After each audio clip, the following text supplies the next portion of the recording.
Mateus, capítulo 5. Sigamos com... Não precisa projetar aqui não, viu? Por favor. Mateus, capítulo 5. Sigamos com as bem-aventuranças, que eu estou chamando de a maneira como Deus pensa. Quem são os felizes, ou os bem-aventurados, ou os abençoados, segundo a opinião de Deus? Mateus 5 tem aí as bem-aventuranças, isto é, quem são os abençoados, segundo Deus? Vamos ler e depois a gente vai para a bem-aventurança de hoje. Versículo 1 do capítulo 5 de Mateus. E Jesus, vendo a multidão, subiu a um monte e, assentando-se, aproximaram-se dele os seus discípulos e, abrindo a sua boca, os ensinava, dizendo: Bem-aventurados os pobres de espírito, porque deles é o reino dos céus. Bem-aventurados os que choram, porque eles serão consolados. Bem-aventurados os mansos, porque eles herdarão a terra. Bem-aventurados os que têm fome e sede de justiça, porque eles serão fartos. Bem-aventurados os misericordiosos, porque eles alcançarão misericórdia. Bem-aventurados os limpos de coração, porque eles verão a Deus. Bem-aventurados os pacificadores, porque eles serão chamados filhos de Deus. Bem-aventurados os que sofrem perseguição por causa da justiça, porque deles é o reino dos céus. Bem-aventurados sois vós quando vos injuriarem e perseguirem e, mentindo, disserem todo mal contra vós por minha causa. Exultai e alegrai-vos, porque é grande o vosso galardão nos céus, porque assim perseguiram os profetas que foram antes de vós. Nunca é demais a gente repetir as Escrituras. Vamos falar junto as bem-aventuranças, por favor? A partir então do versículo 3 até o 12. Todo mundo juntos, como diziam os pastores antigos, Maurício, em uníssono. Ou a outra maneira era leitura responsiva, né? O pessoal não sabe nada disso, Maurício. Só a gente. Romildo também sabe. Silvânia. Em uníssono, todo mundo junto, por favor. Versículo 3. Bem-aventurados os pobres de espírito, porque deles é o reino dos céus. Bem-aventurados os que choram, porque eles serão consolados. Bem-aventurados os mansos, porque eles herdarão a terra. Bem-aventurados os que têm fome e sede de justiça, porque eles serão fartos. Bem-aventurados os misericordiosos, porque eles alcançarão misericórdia. Bem-aventurados os limpos de coração, porque eles verão a Deus. Bem-aventurados os pacificadores, porque eles serão chamados filhos de Deus. Bem-aventurados os que sofrem perseguição por causa da justiça, porque deles é o reino dos céus. Bem-aventurados sois vós, quando vos injuriarem, perseguirem e, mentindo, disserem todo mal contra vós por minha causa. Exultai e alegrai-vos, porque é grande o vosso galardão nos céus, porque assim perseguiram os profetas que foram antes de vós. Pai, que o Senhor nos ajude a compreender a Tua palavra com a revelação do Espírito Santo, em nome de Jesus. Amém. Versículo 8.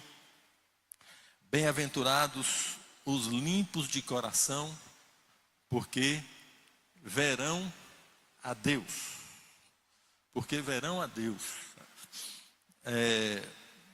A gente está vendo desde o início, portanto, que essas são as pessoas que Deus diz que são bem-aventuradas, que são abençoadas. Que é ao contrário do que o mundo e que a carne pensa, né? E é o que Deus pensa. E quando a gente vem para o reino de Deus, a gente vai mudando o jeito de pensar. Foi a partir de Romanos 12, 1 e 2 que eu vim para Mateus 5. Transformai-vos pela renovação da vossa mente, ou transformai-vos pela renovação do vosso entendimento. Mudar o jeito de pensar, deixar de pensar como todo mundo pensa e como eu penso, e pensar como Deus pensa. E uma das pessoas que Deus chama, que o Senhor Jesus chama de bem-aventurado, de abençoado, é a pessoa que é limpa de coração. E diz que essa pessoa é abençoada porque ela verá a Deus. Ver a Deus é sinônimo de salvação. Ver a Deus é sinônimo de estar com Cristo para sempre. Ter revelação de Cristo. Conhecer a Jesus. E claro, a salvação eterna. Quais são aqueles que estão com Cristo hoje e estarão com Cristo eternamente? Os limpos de coração. Pessoa suja de coração,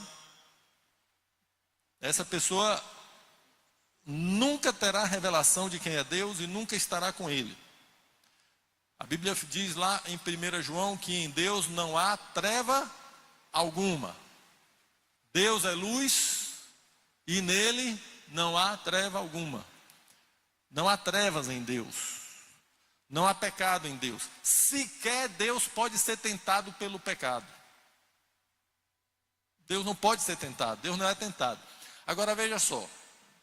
E hoje eu tenho um pouco mais de tempo, então eu vou dando umas voltinhas de vez em quando aqui no assunto. Veja só. O amor de Deus. A Bíblia fala que Deus não pode ser tentado pelo mal. Deus não é tentado. Mas Deus, para nos salvar, se fez homem e se sujeitou a ser tentado. O amor de Deus faz com que Ele se faça homem semelhante a nós, e Deus feito carne, o verbo que se fez carne, Jesus, o Filho de Deus, feito carne, Ele se sujeita a ser tentado. E absurdo dos absurdos, lá no deserto, depois que Jesus foi batizado no Rio Jordão e o Espírito Santo veio sobre ele, ele é conduzido pelo Espírito Santo ao deserto para ser tentado pelo diabo. Que coisa! E petulância das petulâncias, Satanás vem tentar a Cristo, o Filho de Deus.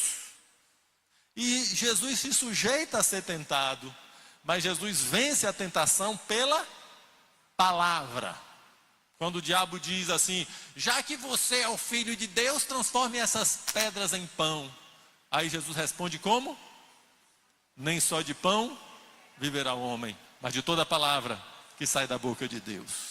Aí depois Satanás leva Jesus lá no pináculo do templo, lá de Jerusalém, lá no lugar mais alto, e diz: se jogue daqui. Aí o diabo usa a Bíblia, olha que indivíduo sujo aquele indivíduo. Ele cita o Salmo 91 e diz: se jogue daqui, porque está escrito: aos seus anjos dará ordens ao teu respeito. Para mexer com o orgulho de Jesus. Vão me jogar e os anjos vão me pegar. Aí Jesus responde o quê? Está escrito: não tentarás ao Senhor teu Deus. Então Satanás leva Jesus lá no alto monte, mostra todos os reinos da terra e diz: tudo isso aqui me foi dado. Se você ajoelhado me adorar, prostrado me adorar, eu te dou tudo isso. O diabo queria fazer que Jesus alcançasse a autoridade sobre toda a terra pelo caminho fácil. Porque Jesus tinha um caminho difícil, que era morrer na cruz, para tomar autoridade sobre a terra. O diabo sempre vem para a gente falando: você não precisa tudo isso, não. Para que esse negócio tão sério? Não. Uma enroladazinha, uma mentirazinha, como é que fala? Um que sai do caminho, um atalhozinho. Não precisa, não. Dá um jeito, você consegue.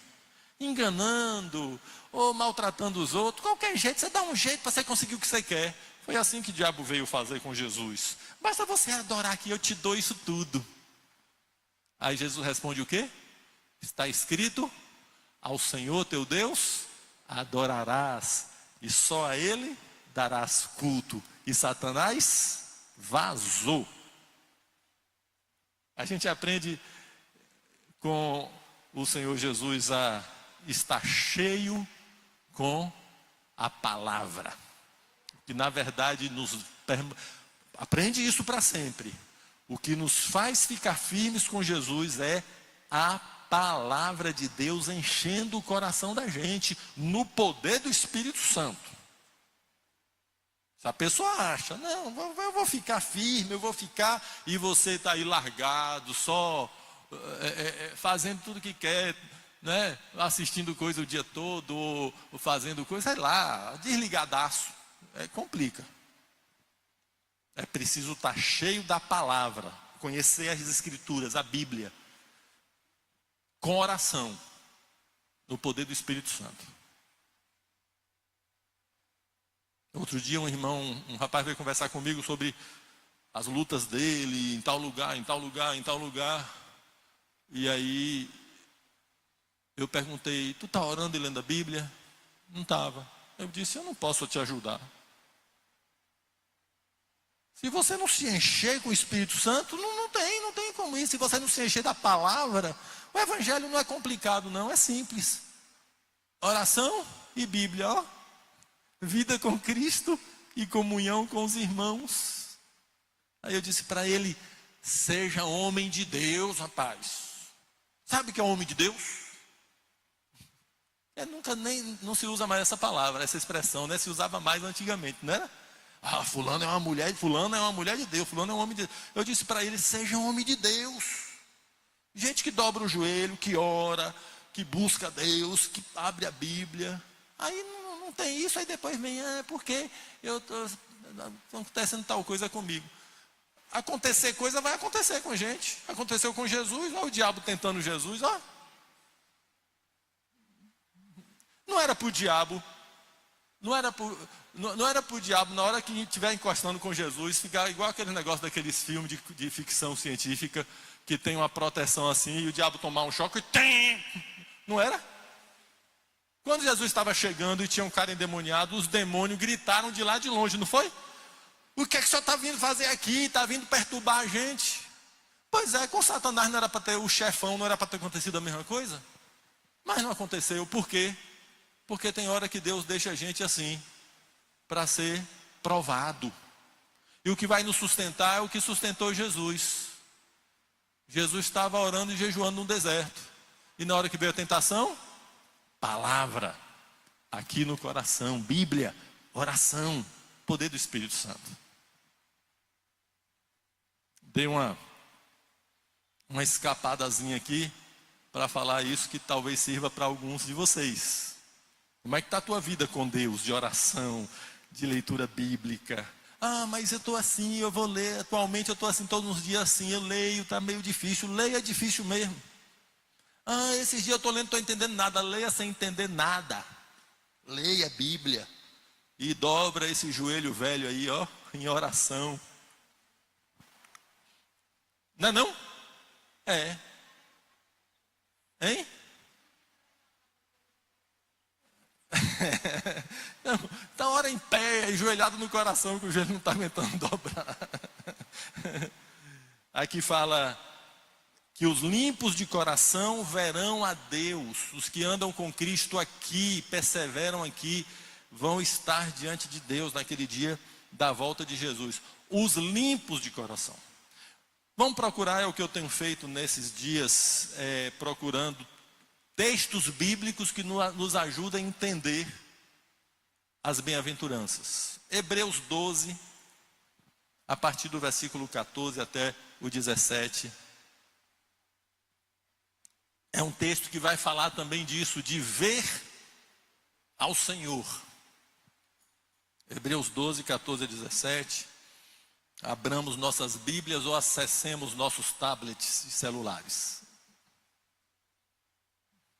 Hebreus 12, 14 diz assim: segui a paz com todos e a santificação, sem a qual ninguém verá o Senhor. Hoje, Maurício, é o dia da gente ficar lembrando das coisas antigas, nossa.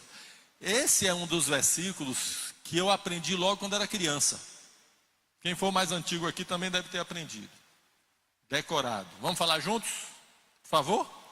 Segui a paz com todos e a santificação, sem a qual ninguém verá ao Senhor. Novamente, pode ser? Segui a paz com todos e a santificação, sem a qual ninguém verá ao Senhor. Tem duas condições. Oi. Como é? Lembrei.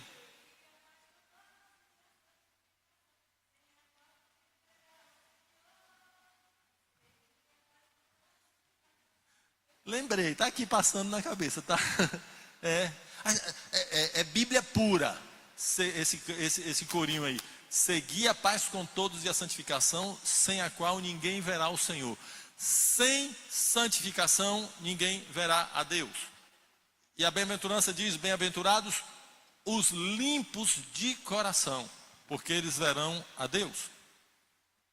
Santificação, portanto, começa aqui dentro.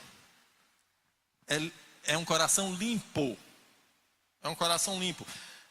Mas é interessante nesse versículo 14, deixa aberta aí a Bíblia, porque a gente vai continuar nesses versículos aí. É interessante que ele está muito perto. Paz e santificação. Paz com todos e a santificação. Está ligado uma coisa com outra. O que acontece é o seguinte: se eu gosto do pecado e não quero deixar o pecado, e eu guardo o pecado como uma coisa preciosa dentro de mim, se eu gosto da mentira, por exemplo, e eu guardo a mentira, e eu sou um mentiroso contumaz, e eu me alegro com a mentira, e ela é minha amiga, eu não tenho nada a ver com Deus. Porque em Deus não há mentira. Qualquer pecado que eu guarde para mim e viva nele sem arrependimento, vai me impedir de ver o Senhor, vai me impedir de ser salvo. Versículo 15 até o 17 vai ajudar a gente um pouco aqui, dizendo assim: atentando diligentemente para que ninguém seja faltoso, separando-se da graça de Deus, nem haja alguma raiz de amargura, que brotando vos perturbe, e por meio dela muitos sejam contaminados. A gente vai seguir, mas aqui é interessante porque no versículo 14 fala da paz com todos, para a gente procurar ter paz com todas as pessoas e procurar a santificação. E agora ele fala de alguma coisa que quebra a paz com as pessoas, que é a amargura. E ele fala que há pessoas que são, ele está dizendo aqui que ninguém seja faltoso, seja encontrado com essa falta. E isso vai lhe separar da graça de Deus. Veja só. Ah, mas Deus me ama, a graça dele me salva. Sim, mas se eu me separo da graça de Deus, não adianta nada a graça de Deus. Porque eu me separei da graça de Deus, eu me afastei da graça de Deus. E aqui diz que uma coisa que me afasta da graça de Deus, uma falta, é eu alimentar a amargura. A raiz de amargura. Bem, todos nós, uma vez ou outra na vida, e aí está falando muito de coração, né? Os limpos de coração. Então, uma vez ou outra na vida, ou várias vezes, nós vamos ser feridos por alguém, maltratados, traídos, enganados, decepcionados. E a gente vai ficar chateado, amargurado. Até aí tudo bem. Essa é a tentação. Alguém me fez um mal e aquilo me deixou com amargura. Onde é que está a chave do negócio? É se eu vou cuidar dessa planta chamada amargura ou se eu vou matar ela. Aqui fala de raiz de amargura, então é uma planta, né? Que vai brotar, olha aí, ó. Nem haja alguma raiz de amargura que brotando. Então a planta nasce e brota e vai dar fruto. Então, quando eu estou com amargura, chateado, zangado, a minha decisão vai ser o quê? Eu vou matar essa amargura ou eu vou cuidar dela? Como a gente cuida de uma planta, regando, botando adubo. Ou eu vou botar veneno para matar a planta. Essa planta precisa de veneno. E o veneno que mata a amargura é o perdão.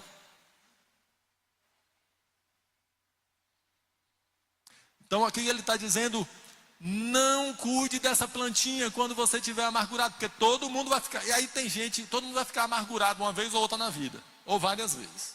E aí a pessoa quando ouve limpo de coração, pensa que é assim, então eu que tenho pensamentos de pecado, eu que tenho pensamentos de ódio, eu que tenho pensamentos disso, eu tenho pensamentos de impureza, etc. Eu que fico com raiva das pessoas, então eu não tenho um coração puro, limpo.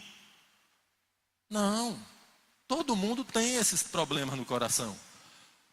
O coração limpo ou não é se a gente deixa a sujeira lá dentro ou não. É igual casa, né? Varre a casa, a casa está limpa, passa pano e tudo, está limpa. Aí depois de 4 dias, está lá. E que 4 dias? No outro dia, né? Meu Deus do céu. No outro dia, atualizei aqui a informação. No outro dia já tem poeira lá. Qual é a diferença de uma casa suja para uma casa limpa? A diferença de uma casa suja para uma casa limpa é que na casa suja, a pessoa suja de propósito. Aquela pessoa que deixa a coisa em cima da mesa e joga a coisa no chão, já é sujo de propósito, ou é aquela pessoa que não suja de propósito, mas não limpa. E a casa limpa, de vez em quando cai a coisa no chão, poeira vem da rua. Por que é que ela fica limpa? Me perdoe a obviedade. Por quê? Porque a pessoa limpa. Assim é o coração da gente. Tem gente que não fica na igreja por causa disso, porque pensa que todo mundo é maravilhosinho. Ainda mais olha para o pastor pregando e diz logo, esse aí então é o santíssimo lugar. Vamos botar logo vamos beatificar ele. Não, gente. O nosso coração, e a gente vai ler daqui a pouco o texto que Jesus vai mostrar isso. O nosso coração, natural que eu estou falando, a nossa vida fica sujando todo dia, com pensamentos estranhos, com amargura. Qual é a diferença de um coração sujo para um coração limpo? É que o coração sujo, a pessoa rega a planta do pecado, no caso aqui, a amargura. A pessoa fica falando, aí eu estou com amargura com o irmão, aí eu chego para esse, porque fulano fez isso. Aí eu chego para o outro, porque fulano fez isso. Eu fico alimentando a amargura. E ela brota e dá fruto, que ele diz aqui, que muitos são contaminados, porque a pessoa quando alimenta a amargura no coração, ela fala para os outros, não fala? Fala.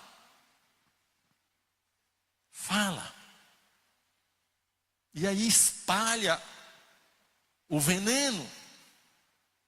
Por quê? Porque não limpou o coração.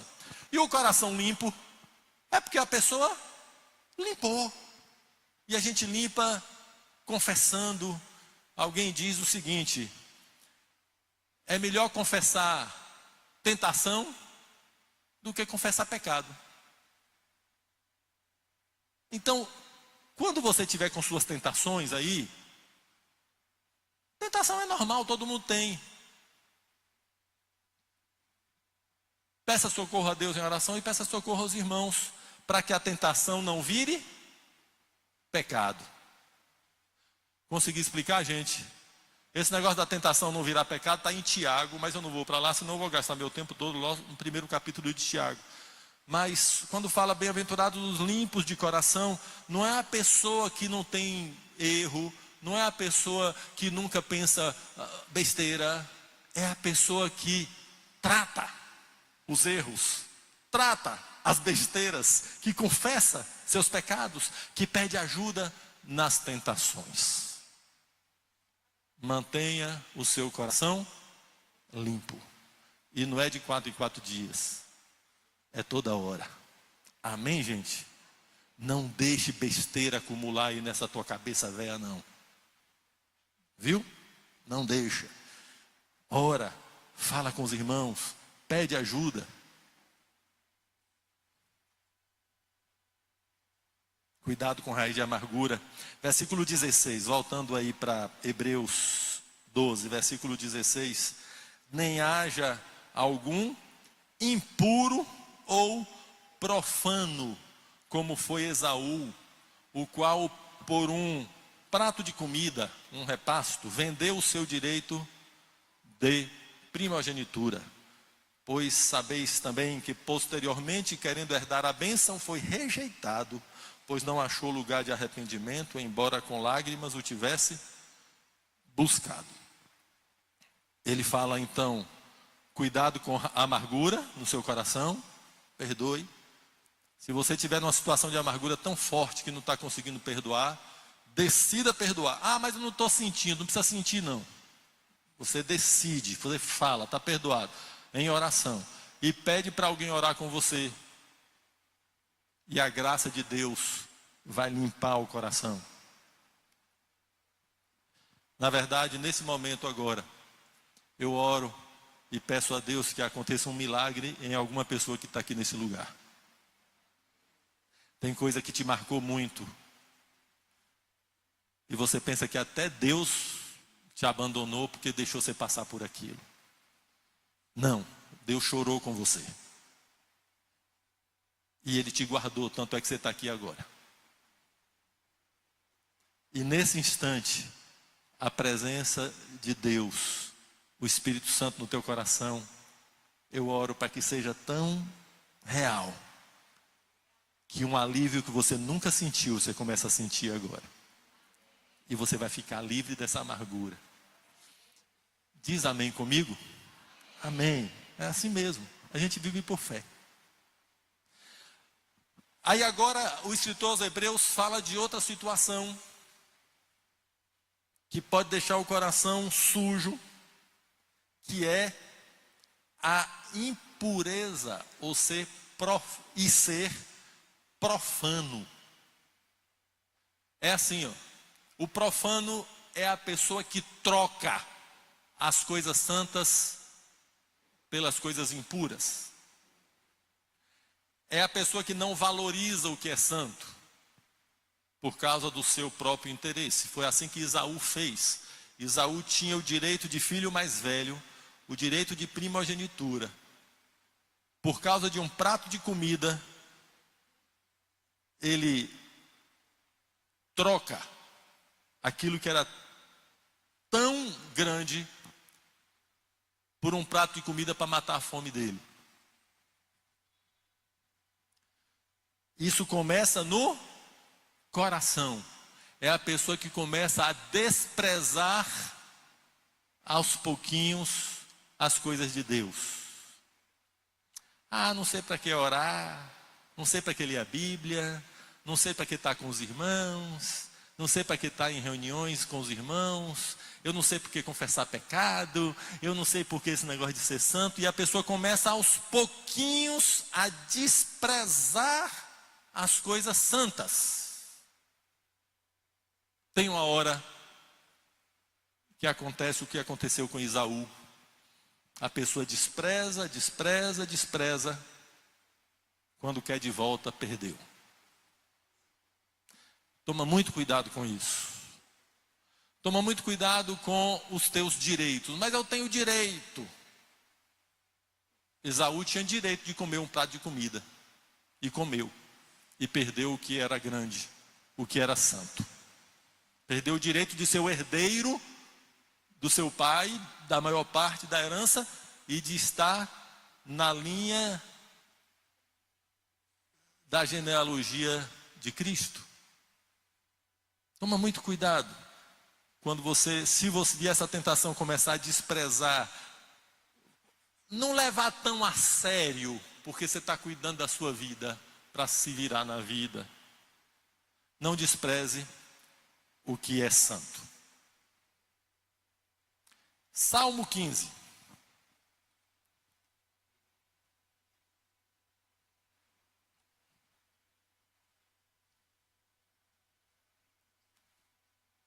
Esse salmo, assim como o outro que a gente vai ler,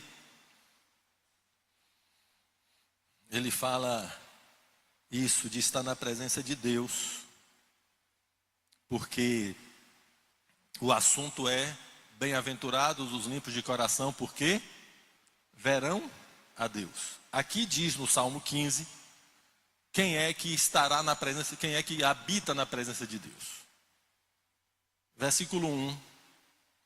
Quem, Senhor, habitará no teu tabernáculo? Então esse é o assunto. Amém, gente? Esse é o assunto. Quem habitará no teu tabernáculo? Quem te verá? Quem será salvo? Quem há de morar no teu santo monte? Aí ele responde a partir do versículo 2.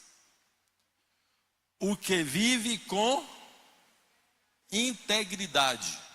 Alguma versão aí diferente? Tem outra palavra? Sinceridade. Tem outra palavra ainda?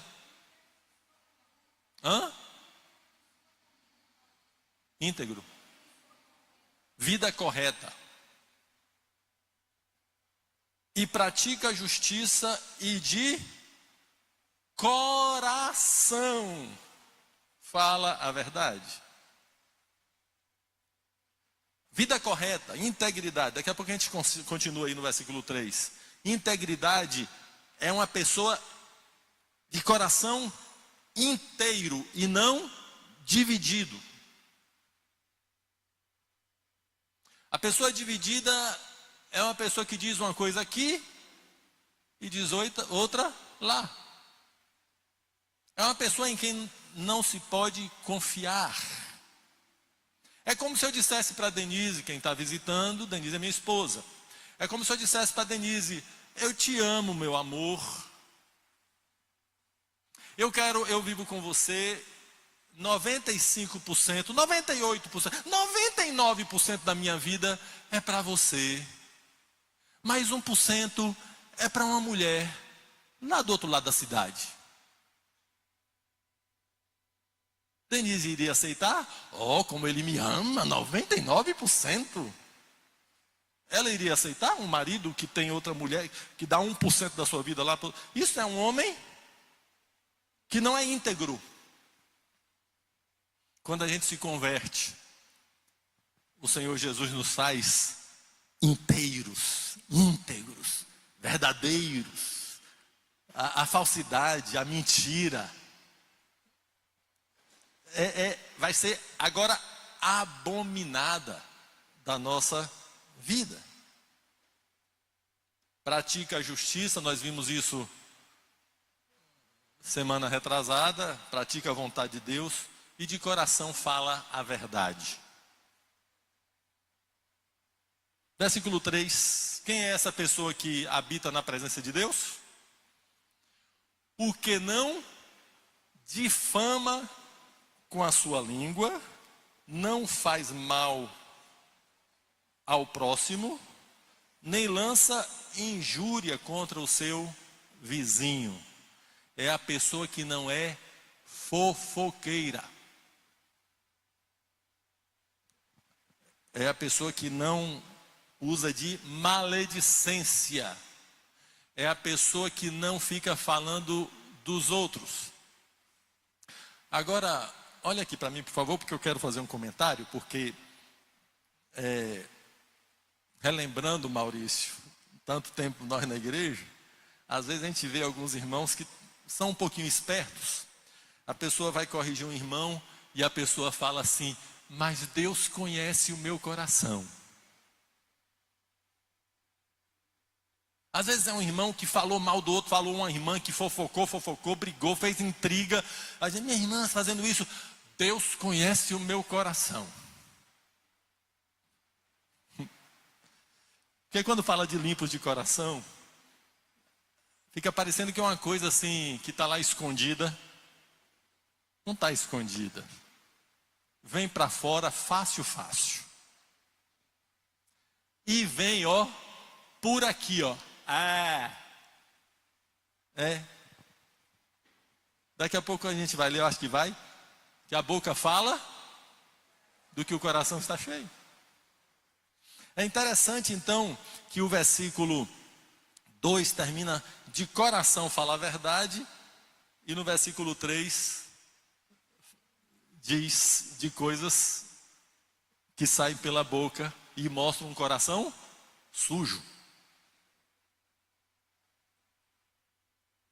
Agora imagine se eu falo do meu irmão, falo de qualquer pessoa, não precisa ser um irmão, um vizinho, eu falo e prejudico a vida dele, falo dele, e levo adiante as conversas.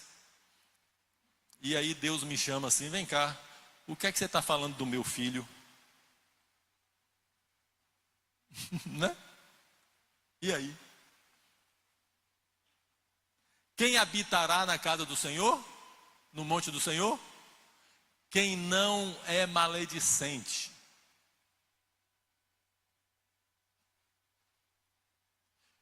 Versículo 4. Quem é que habitará na casa do Senhor? O que a seus olhos tem por desprezível ou réprobo, mas honra aos que temem ao Senhor. O que jura com dano próprio e não se retrata. Isso aqui é bom. Ó, quem habitará com o Senhor? Quem é homem e mulher de palavra. Dê uma palavra. Dê uma palavra. E eu prometi, agora isso vai me trazer prejuízo. Mantenha a sua palavra, é o que ele está falando aqui. Se tem uma coisa diante de Deus, a gente vê isso em toda a Bíblia, uma das coisas que Deus abomina é a quebra de aliança. Por isso que Deus odeia o divórcio. Porque no divórcio, um homem disse para uma mulher que ia ser fiel a ela até o final, e ela também disse. E aí no meio do caminho eles quebram essa aliança. Deus odeia isso. Esse homem que prometeu à mulher ali no casamento: vou cuidar de você, e ele não cuida. O homem prometeu ser fiel a ela e ele não é fiel. O homem prometeu zelar de sua esposa, ele não zela de sua esposa. A mulher também prometeu algumas coisas e não cumpre. Isso é quebra de aliança. Uma pessoa que faz acordo com outra para um negócio, faz um acerto e quebra. Deus abomina isso. Deus abomina esse negócio. Tem uma história lá no Antigo Testamento que o povo de Israel, hoje eu estou assim mais à vontade porque hoje me sobrou tempo, né? Então, o povo de Israel saiu do deserto, saiu do Egito, está no deserto. Quando está chegando na terra de Canaã, começou a ter algumas vitórias. O pessoal de uma região soube que os israelitas estavam vencendo os inimigos. E aí vieram fingindo que tinham vindo de longe. Fingindo, mentindo. Chegaram lá com pão embolorado, com roupa rasgada. Nós viemos de longe, a gente veio aqui para fazer uma aliança com vocês, para vocês não nos atacarem. Aí a Bíblia diz que Josué, que estava à frente do povo naquela época, não orou. Não está lá escrito assim, né? E não consultaram ao Senhor. Tomar decisão sem orar. Oh, meu Deus. Tá, não orou, fez aliança, está feita a aliança. Fizeram a aliança. Dias depois descobriram que era mentira. Tinham sido enganados, mas a aliança tinha sido feita. muitos anos depois, alguém foi lá e matou aqueles homens com quem os israelitas tinham. Um israelita foi lá e matou aqueles homens com quem os descendentes daqueles homens, com quem eles tinham feito aliança. Deus trouxe juízo sobre Israel. Por quê? Porque quebrou a aliança.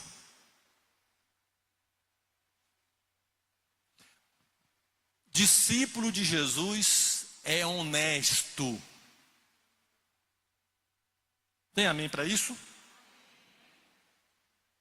A palavra dada no casamento é para cumprir. A palavra dada de promessas é para cumprir. Deus abomina a quebra de aliança, o engano, a esperteza.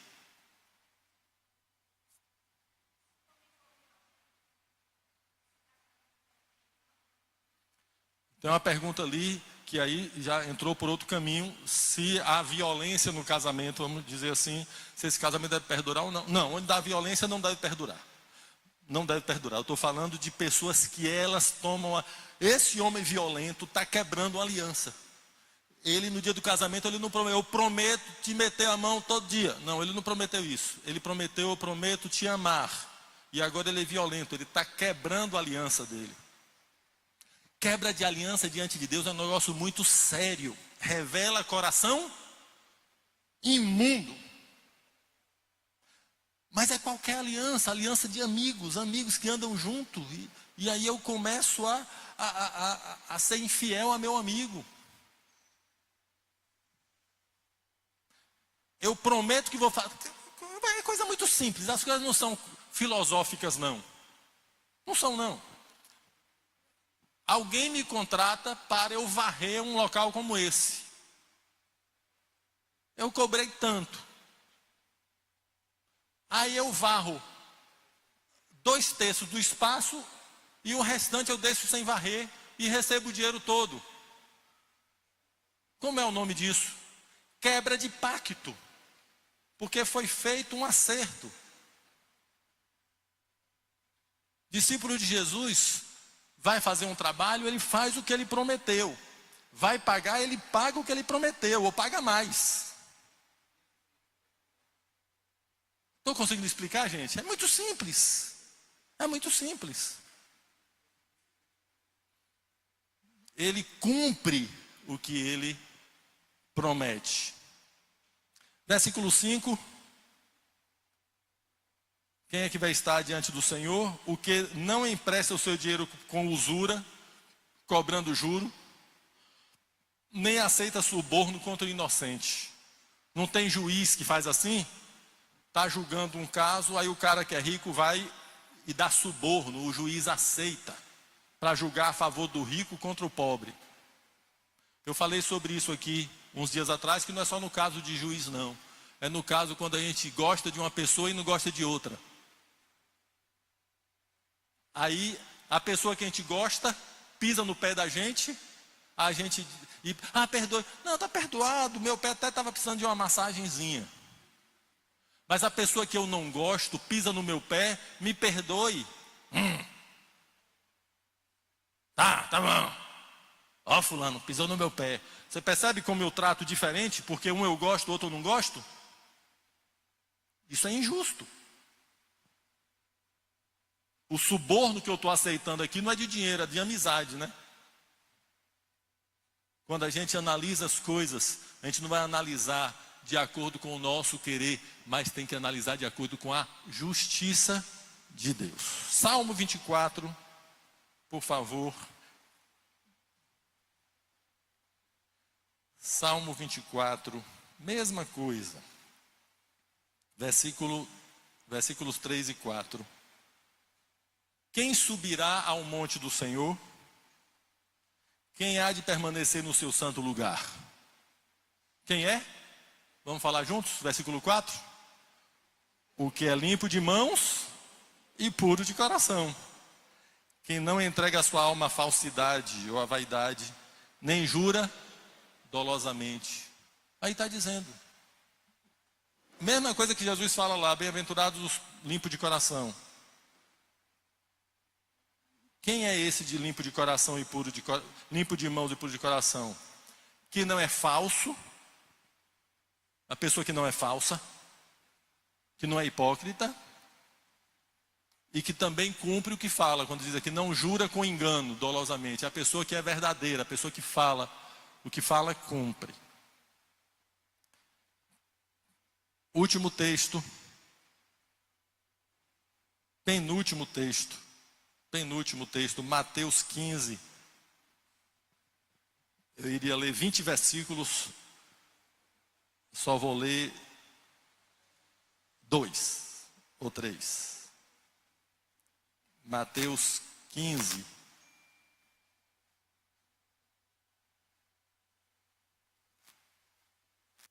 Versículo 18.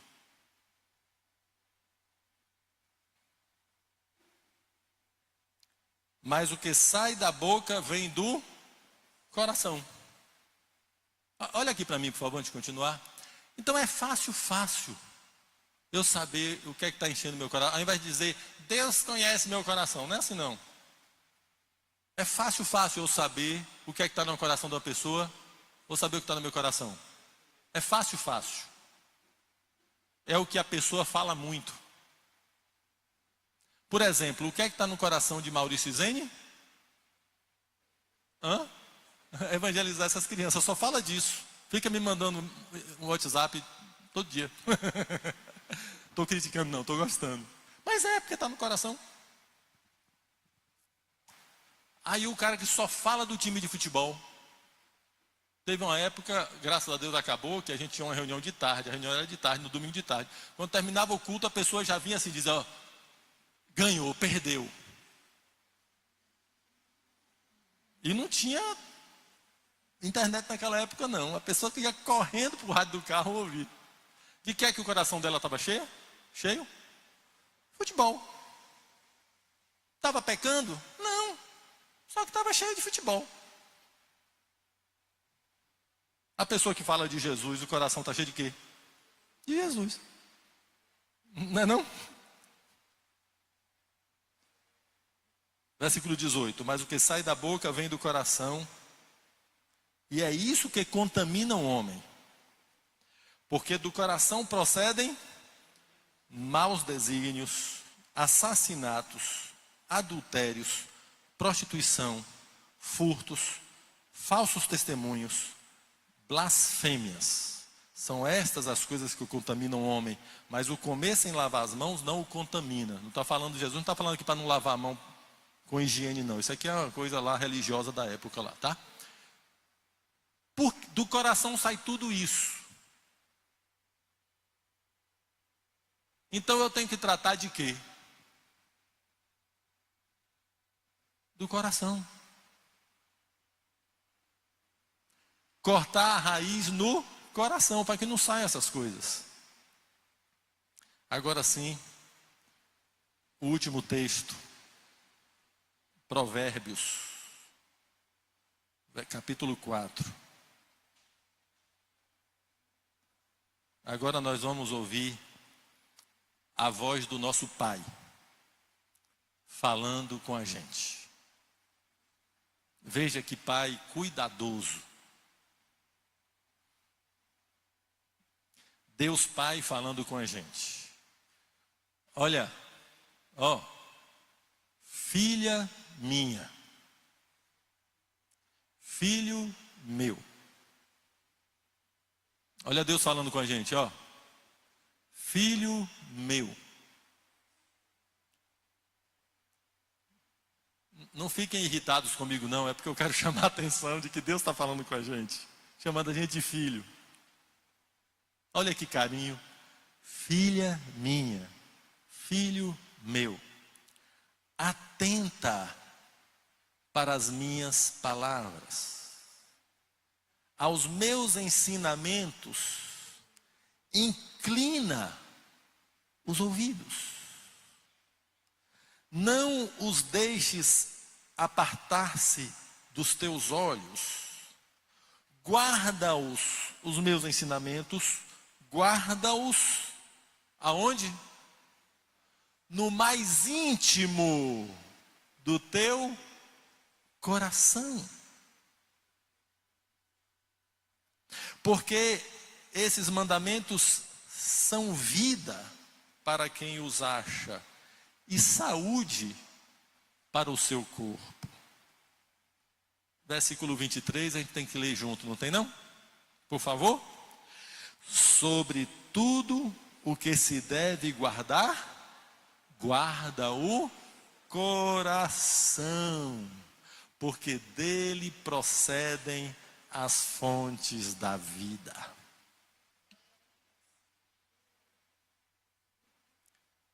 Lembra da raiz de amargura que eu falei de matar a planta no coração?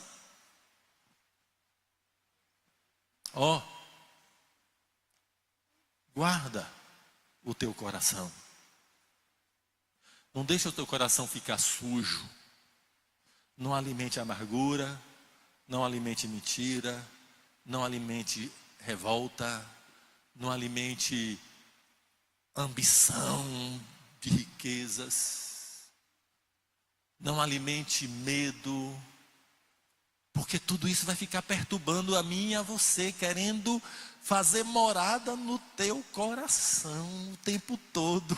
A turminha mais nova aí, vai ser a vida toda assim, é uma canseira.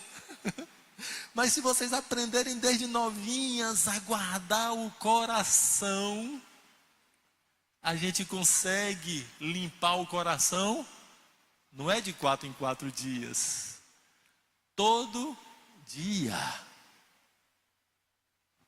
Eu já contei quando eu era menino entrando na adolescência, que eu não me lembro exatamente o que é que eu estava pensando, o que é que eu estava ouvindo de professores, ou o que era, não me lembro, e eu orei com aquela oração de criança. Eu disse: Pai, coloca uma peneira na minha cabeça, para ficar somente o que o Senhor quer. Se fosse hoje, eu oraria com linguagem de adulto, coloca um filtro, mas eu falei uma peneira. Na minha cabeça, na verdade, é o coração. Quanta gente, e a gente vê isso no rosto. A Bíblia fala que os olhos são a janela da alma, não? Às vezes eu fico olhando uma pessoa, às vezes na rua,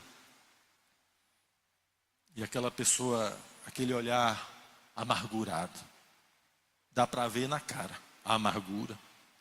Em outros dá para ver a tristeza. Em outros dá para ver o ódio.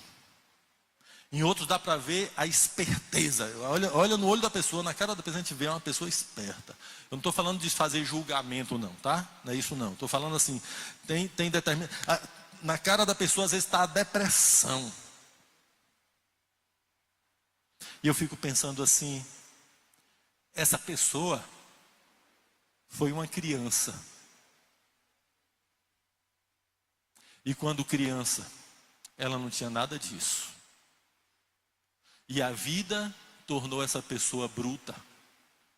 A vida tornou essa pessoa depressiva. A vida tornou essa pessoa esperta. Sabe por quê?